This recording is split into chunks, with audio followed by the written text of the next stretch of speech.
Chapter 2, New Soil, Same Roots. Months went by after the funeral. Jenny was gone, and with her a piece of me. The house was filled with people, some I hadn't seen in years and knew I wouldn't see again unless there was another death in the family. That's just how it goes in families sometimes.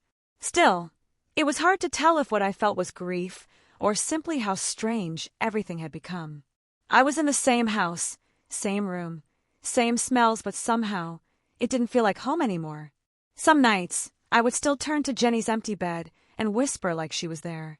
Ask her what to wear, ask if my eye bags looked dramatic or just tired, ask if she missed me wherever she was. But also there was reality. Because how do you talk to someone who isn't coming back? Soon enough, university admissions came through, and just like that, life gave me no choice but to move on. It was time, a new chapter of unfamiliarity, uncertainty, and a zero sense of direction. I had gained admission to Chanceland University, a campus so vast and peaceful it felt like a dream, and not always in a good way.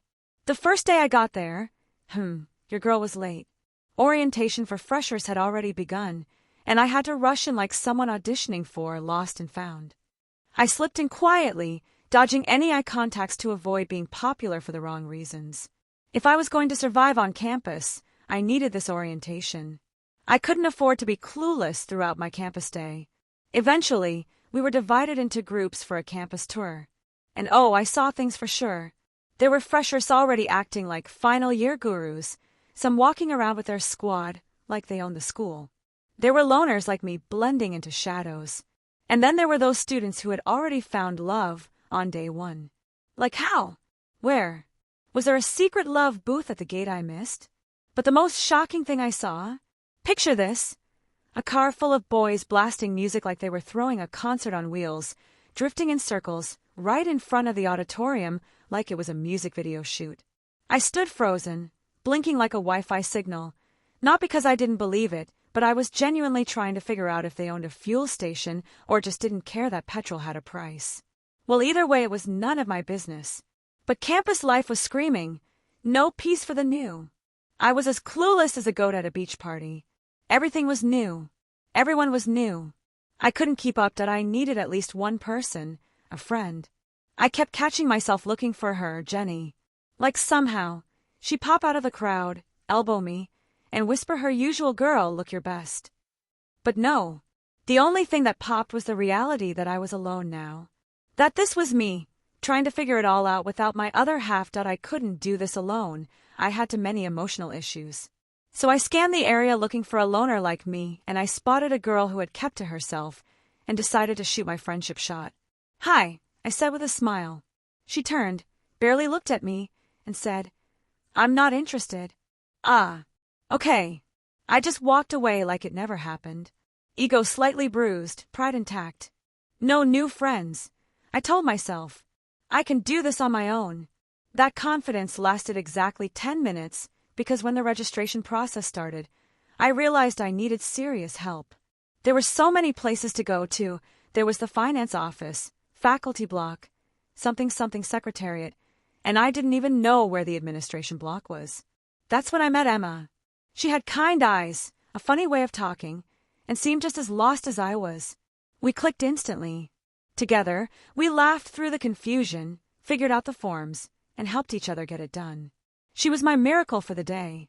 Unfortunately, we didn't end up in the same hall of residence. Sad, but the world really is a small place. Because when I finally located my room and entered, guess who I found unpacking her bags? Yes, miss, I'm not interested. She looked at me like I was a ghost. I looked at her like she was invisible. I walked in, chose a bed, and began unpacking until she snapped, I already picked that bed. I smiled and replied, Girl, I'm not interested. Petty, maybe. Satisfying, absolutely. I moved to the other bed to avoid drama. But as I got comfortable, she chuckled and said, Just as I thought. My hand itched to spin around and deliver a classic African slap, the kind that resets your senses, but I held myself back for the sake of my reputation and maybe her jaw. First day on campus, and I wasn't about to let anyone make it ugly. We stayed in the same room after all. She didn't know me, but one thing was clear: I wasn't going to be bullied. Not on this soil. I was raised better than that, so here I was. New place, new faces, a roommate I already wanted to evict, and a journey I had no map for. Welcome to university life. The orientation had finally come to an end, and so had the week. Timetables for lectures were in, and students were darting across campus trying to grab theirs. The university was officially starting lectures the following week, and I couldn't wait to enter my law class and meet my colleagues. Yep, I was pursuing a Bachelor of Laws LLB, and I couldn't be more proud of myself. To get my timetable, I headed to the law department. Thanks to the orientation, finding my way there was a breeze. But on my way, I saw this boy walking toward me. Personally, I thought, damn, he looks good for sure. Then I panicked inside, repeating like a broken record, please pass by, don't look this way, let me do the looking. Guess what? He walked straight to me. Hi, I'm Aaron, he said, smiling. I'm a fresher and I just got here. I heard orientation's over and, well, I'm kinda lost trying to find my department. Could you help me, please? Strangely, I was excited he asked me, but I didn't show it. I answered with what I hoped was a composed, confident tone. Hi, I'm Nella. I'm also a fresher. But don't worry, the orientation wasn't that deep. You'll definitely get used to the system soon. What department are you looking for? Department of Management, he replied. Oh, I see. Business student, I said, nodding. Sure, I can help. Let's go.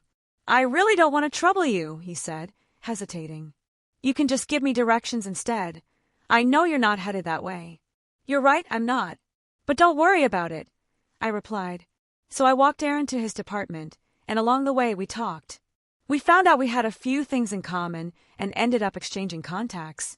The vibe, easy, comfortable, and unexpectedly refreshing. I returned to my department and picked up my timetable. While there, I met two other girls, Lola and Jane. Lola turned out to be in the same hall as me, Queen's Heart Hall, so we walked back together, already bonding over how crazy the first week had been. Jane wasn't far off either, so we all agreed to attend lectures together. Our lectures started on Tuesdays. So Monday, I had the room all to myself. Miss I'm Bigger Than the World had left early for a lecture, probably just to be seen. Bored and curious, I went to meet up with Lola and Jane. We spent the rest of the day just talking and getting to know each other. It was warm and natural. Tuesday arrived, and off we went, together as planned. It was everything I hoped for. New people, friendly banter, even a few groupies already forming. But the best part? The lecturers were engaging. You could instantly tell which courses would be fun, and which ones were basically academic warfare. By the weekend, just when I thought things had started to settle, little Missy brought her boyfriend home. Yep, a boyfriend already. We barely spoke, still didn't know each other's names, and lived on a thin line of passive-aggressive silence. That changed the moment her boyfriend walked in, smiled at me, and called her name, wait for it, Angel. I almost fainted. Did he just say Angel? The math wasn't matching. But I kept cool. He tried to make small talk. Sensing the tension, he asked what happened between us. I told him. The first encounter, the bed drama, everything. He looked at her and said, Babe, just apologize, and she gave me a look that could curdle milk but eventually muttered, Okay, fine. I'm sorry for how I acted toward you. Too mature for childish drama, I simply nodded. It's cool. We weren't besties, but we started saying at least 3 words to each other a day. Good morning.